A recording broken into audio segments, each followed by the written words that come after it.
Bien-aimés dans le Seigneur, nous vous disons Shalom chez vous.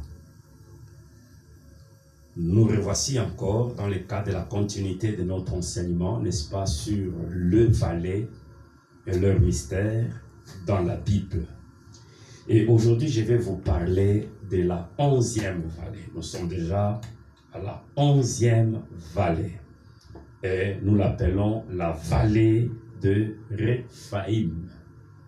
La vallée de Réphaïm. Alors, prêtez-nous une oreille attentive et le Saint-Esprit va nous édifier tout de suite là. Nous prenons nos Bibles, ouvrez avec moi votre Bible. Nous sommes dans les livres de 2 Samuel, le prophète. 2 Samuel, chapitre 5. 2 Samuel, chapitre 5. Je vais lire avec vous depuis le verset 17 jusqu'au verset 19. La Bible dit ceci. Le Philistin, suivez très bien la lecture. Le Philistin apprit qu'on avait donné l'onction à David comme roi sur Israël. Ils montèrent tous à sa recherche. David la prit et descendit à la forteresse. Les Philistins arrivèrent et s'infiltrèrent dans la vallée de Réphaïm. 19. David consulta l'Éternel en disant: monterai-je contre les Philistins? Les livreras-tu entre mes mains? Et l'Éternel dit à David: monte, car je livrerai certainement les Philistins entre tes mains. Gloire au Seigneur. La 11e vallée, la vallée de Réphaïm. Nous allons encore tirer une leçon très importante aujourd'hui. Alléluia. Vous savez que je suis en train de donner des enseignements en des temps records, parfois 20 minutes, 25, mais ce sont des enseignements qui renferment beaucoup de richesses spirituelles. D'où je vous exhorte, après avoir écouté de tels enseignements, entrez dans la Bible, lisez, enrichissez les idées, méditez là-dessus, et le Saint-Esprit va vous aider à comprendre encore certaines choses dont nous ne savons pas relever ici. Alléluia. Dans la vallée de Réphaïm, la 11e vallée, le texte comme nous venons de le lire, David est oint roi sur tout Israël. On le oint. Il reçoit l'huile royale pour régner sur tout Israël. Mais regardez ce qui se passe. La Bible dit, lorsque les Philistins apprennent que David a reçu l'huile royale pour régner sur tout Israël, ils sont venus l'attaquer, lui faire la guerre dans la vallée de Réphaïm. Mais bien aimé dans le Seigneur, qu'a fait David? Dis-le, tu veux comprendre? Qu'a-t-il fait aux Philistins? Il est loin. Donc, il a juste reçu l'onction royale. Les Philistins, lorsqu'ils ont appris que David a reçu l'huile royale, c'était une raison suffisante pour eux de venir pour lui faire la guerre. Et c'est dans la vallée de Réphaïm qu'ils se sont rassemblés pour faire guerre à David. Mais bien aimé, avant d'aller plus loin, je voudrais te dire une chose. Surtout toi, mon frère, ma soeur, à chaque fois que tu fais face à un combat, tout de suite, le diable fait passer à ton esprit tes péchés d'hier. N'est-ce pas ça?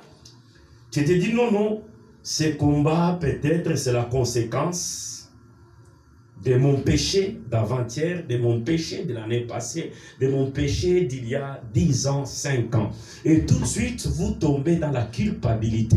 Beaucoup se culpabilisent, beaucoup s'accusent vu certains combats, leur taille, ils se disent non, non, ça c'est la conséquence de mes péchés. Non, attention. Ici, je voudrais t'aider que tous les combats n'ont pas la même source. Tous les combats n'ont pas pour source des péchés. Ici, David n'a pas péché. David n'a provoqué personne. David n'a insulté personne. Est-ce que vous me comprenez? David n'a calomnié personne. David n'a concurrencé personne. Donc, la seule chose qui expose David au combat contre les Philistins, c'est l'huile royale qu'il reçoit de la part de Dieu. Ça suffit pour que le Philistin vienne lui faire la guerre. Juste l'huile royale. Donc, il y a certains combats dans ta vie, mon frère et ma soeur, tu ne les as pas provoqués. Tu n'as pas cherché ces combats. Tu n'as provoqué personne. Tu n'as insulté personne. Juste l'onction royale. C'est pourquoi dans mon premier point, aujourd'hui, je dis ceci. Dans la vallée de Réphaïm, retiens d'abord que c'est la vallée de la haine et de la jalousie. Je me répète, c'est la vallée de la haine et de la jalousie. La vallée de haineux et de jaloux. La vallée de haineux et de jaloux. C'est vrai que les jaloux et les haineux vous feront la guerre sans cause.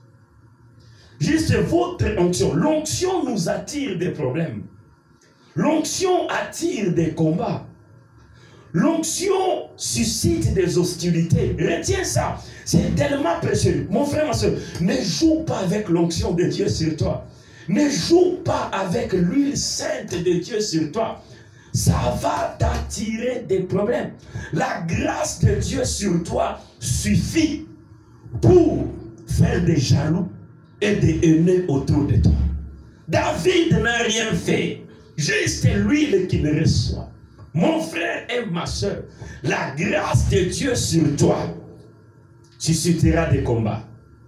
La grâce de Dieu sur toi suscitera des jaloux et des haineux.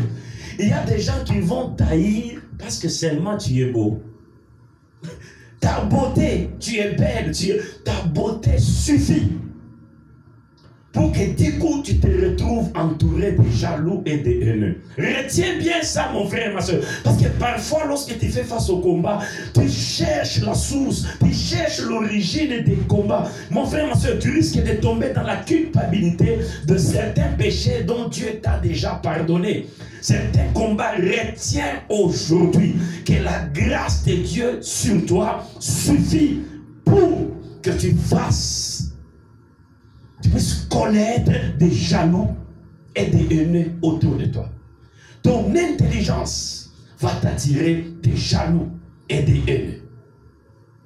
Ton savoir-faire dans une église où tu évolues, dans un ministère, dans une entreprise, une société, je ne sais pas où tu évolues, ton savoir-faire, ton intelligence va t'attirer la haine et la jalousie des uns et des autres. Souvenez-vous de Daniel en Babylone. Son intelligence, sa capacité d'interpréter les songes, les choses difficiles, ça suffit pour que les gens se dressent en jaloux contre Daniel.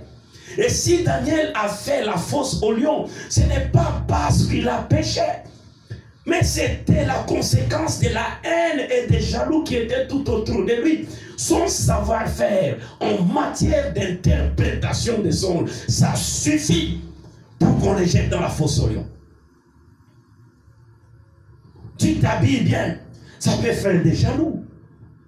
Nous sommes dans la vallée de Réphaïm. Nous avons un David qui n'a pas péché, qui n'a provoqué personne, qui n'a de problème avec personne. Mais il se retrouve face à un combat contre toute une nation, toute une armée de Philistins. Pourquoi? Parce qu'il a reçu l'onction royale. Le mariage que Dieu te donne suffit pour faire des jaloux dans les quartiers, dans la famille. Je te dis la vérité. Les enfants que Dieu te donne, ils sont beaux. belle, intelligent à l'école, prospère, ça suffit pour susciter de la jalousie et de la haine dans certaines personnes. Parfois les gens nous haïssent, nous sommes victimes de la haine, de la jalousie de certaines personnes. Ce n'est pas que nous les avons provoqués, ce n'est pas que nous avons pris ce qui est à eux, ce n'est pas que nous avons escroqué, non. Notre excellence consacre leur médiocrité et par conséquent ils estiment que l'arme qu'ils peuvent forger contre nous, c'est de la jalousie et de la haine. Hosanna au plus haut des cieux. Si tu es victime d'une telle haine et jalousie, sois tranquille. Tu n'as pas provoqué ces combats-là. J'insiste et je répète, la grâce de Dieu sur toi suffit pour susciter autour de toi des jaloux et des haineux. Et attention, quand vous constatez de la haine autour de vous et de la jalousie, attention. La haine, c'est un esprit qui fonctionne toujours avec un sentiment de meurtre. Avec un sentiment de meurtre.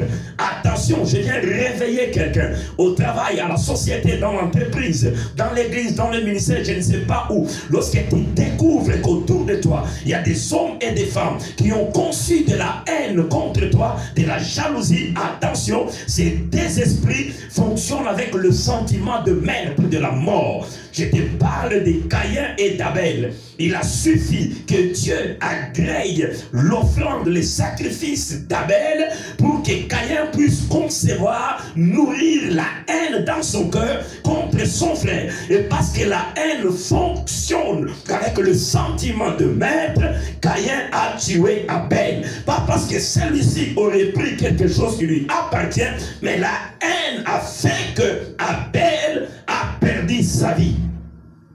Attention, d'où on vous empoisonne, d'où il y a des crocs en jambes, d'où il y a des complots, d'où il y a des accusations injustes contre vous, mes frères et sœurs, c'est le résultat de la haine et de la jalousie. Et je dis, la haine vient directement de Satan. Ça vient de la sorcellerie. La jalousie vient de la sorcellerie. Attention avec les jaloux autour de vous. Attention avec les haineux autour de vous. Attention, ne prenez pas ces esprits à la légère.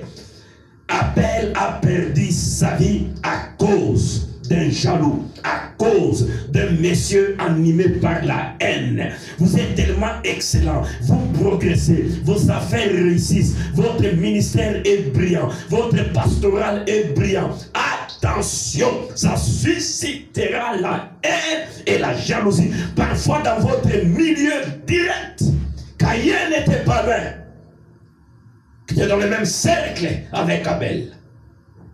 Et Abel a perdu sa vie. Prenez Jacob. Laban a conçu de la haine parce que Jacob était prospère. Par conséquent, il lui a roulé maintes fois son salaire. La haine. La haine. Vous pouvez perdre votre travail, votre position. Vous savez que même lorsque le patron compte sur vous, lorsque le patron vous aime, lorsque le patron vous fait confiance, ça suscite des jaloux et des haineux autour de vous. Attention! Que le Seigneur soit loué. La Bible dit dans la lettre de Jean, celui qui est son frère, celui qui a de la haine contre son frère, c'est un meurtrier. C'est pourquoi je vous dis, la haine fonctionne avec le sentiment de meurtre. Il reçoit l'huile, on vient lui faire la guerre. C'est dans la vallée de Réphaïm. Lorsque tu te retrouves pendant que je parle, tu es victime d'un complot, d'un combat, d'une guerre. Et quand tu regardes, tu ne te reproches rien dans ta communion avec Dieu. Retiens que c'est la conséquence. Il y a des haineux, il y a des jaloux dans le travail, il y a des jaloux autour de toi. Et je t'informe encore une fois, je te tire les oreilles, mon frère et ma soeur. La jalousie, la haine fonctionne avec les sentiments de meurtre. Sois sur tes gardes. Attention. On cherchera à détruire ce mariage. par les jaloux. On cherchera à détruire ton travail, à détruire ta grâce, à détruire ton ministère par des jaloux. Dans la vallée de Réphaïm. Deuxième point. Qu'est-ce que David fait? La Bible dit, lorsque David apprend que les Philistins se sont rassemblés dans la vallée de Réphaïm pour lui faire la guerre, une guerre qu'il n'a pas provoquée, une guerre qu'il n'a pas souhaitée, David est allé consulter Dieu. Mes frères, allez consulter Dieu. Il y a certains combats, avant de les livrer, apprenez à consulter Dieu. C'est Dieu qui connaît les méthodes à nous proposer pour gagner certains combats. Nous ne combattons pas selon la chair.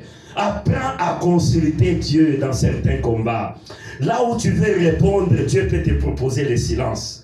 Là où tu veux prendre les armes, Dieu peut te proposer autre chose. Consulte Dieu. David a consulté Dieu. Et c'est Dieu qui lui propose la méthode à appliquer pour gagner les combats. Parfois, lorsque Dieu ne vous inspire pas la bonne méthode face à un combat, nous commettons des erreurs et nous tombons sous la domination, les contrôles de l'ennemi. Attention, ces combats ne t'appartiennent pas, c'est le combat de l'Éternel. J'aime l'histoire de Josaphat. Il fait la guerre, mais il consulte Dieu. Dieu lui dit, tu as une armée, tu as des militaires, tu as des lances, tu as des épées. Dieu lui dit, ne prends aucune épée, ne prends aucun javelot, ne prends aucune lance, je n'ai pas besoin de soldats. Prends le musicien, place-le devant, qu'il célèbre l'Éternel par des cantiques de louange et d'adoration. Alors que le musicien chantait, célébrait l'Éternel par l'adoration, par la louange avec des instruments de musique. Alors Israël avançait, la Bible dit, arrivé sur le champ de bataille, Israël et Josaphat ont constaté que leurs ennemis étaient déjà morts sur le champ de bataille. Dieu s'était occupé de leurs ennemis. Pourquoi? Parce que la méthode est venue de Dieu. Pasteur, certains problèmes dans l'église, apprends à consulter Dieu. Ne réponds pas selon la chair. Ne réagis pas selon ta colère. La Bible dit la colère d'un homme n'accomplit pas la justice de Dieu. Consulte Dieu. Parfois, l'observance du silence suffit pour vaincre un adversaire. Alléluia, gloire au Seigneur. David est allé dans la prière, il a consulté Dieu. Tu ne vas pas gagner toutes les batailles, tous les combats de ta vie de la même manière. C'est Dieu qui propose les méthodes, les moyens d'en gagner. David est venu sur le champ de bataille contre Goliath, alors qu'on attendait qu'il soit revêtu, armé jusqu'aux dents. Non, non, Dieu lui a inspiré des pannes et les fils qu'un javelot et 5 pierres. Consulte Dieu. Nous sommes dans la vallée de Réphaïm, la 11e vallée. Et je termine en disant avec le 3e élément, après la consultation, Dieu dit à David, descends, fais ceci, fais cela, je livre certainement les Philistins entre tes mains. Lisez la suite de l'histoire. Alléluia. Le verset 21, la Bible dit, ils abandonnèrent là leurs idoles et David et ses hommes les emportèrent. Alléluia. Gloire au Seigneur. David les a battus au point que les Philistins ont abandonné leurs statuettes, leurs faux dieux, leurs idoles. En d'autres termes, David les a dépouillés de tout ce qui faisait leur force. Quand vous apprenez à consulter l'Éternel, il est le seul capable de vous amener au point de dépouiller vos ennemis, de dépouiller les jaloux et les haineux, au point que ces gens n'auront aucun mot contre vous, n'auront aucune arme contre vous, n'auront aucune accusation contre vous. Je ne sais pas si ça vous est déjà arrivé. Ça vous arrivera un jour qu'on posera la question à ceux qui vous haïssent sans cause, ils ne sauront pas répondre. On posera la question à ceux qui ont conçu de la haine contre vous, ils ne sauront pas répondre non plus. Ne crains pas mon frère et ma soeur, le combat contre la haine et la jalousie de certaines personnes.